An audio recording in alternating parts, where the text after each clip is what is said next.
7 দিনের রিমান্ড শেষ করে আজ শিলিগুড়ি মহকুমা আদালতে তোলা হবে গ্রেফতার নকশালবাড়ি পঞ্চায়েত সমিতির কর্মাধ্যক্ষ আশরাফ আনসারীকে। নকশালবাড়ির সেদুল্লাহ জমি মামলায় 22 জুন গ্রেফতার করা হয় নকশালবাড়ি পঞ্চায়েত সমিতির কর্মাধ্যক্ষ আশরাফ আনসারীকে।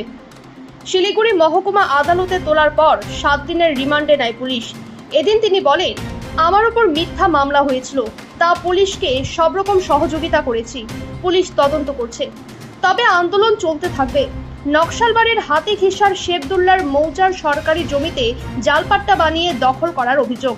নকশালবাড়ি ভূমি ও ভূমি রাজস্ব আধিকারিকের অভিযোগের ভিত্তিতে গ্রেফতার করা হয় আশরাফ আনসারীকে। এখনো পর্যন্ত এই ঘটনায় 3 জন গ্রেফতার, বাকি 7 জনের খোঁজ শুরু করেছে নকশালবাড়ি ফাঁড়ির পুলিশ। আমার উপরে যে মিথ্যা লাগছিল সেটা আমি পুলিশকে সমস্ত রকম সহযোগিতা করছি, এবার এটা ইনকোয়ারির বিষয়। আর বাকি যে আন্দোলন যেটা জারি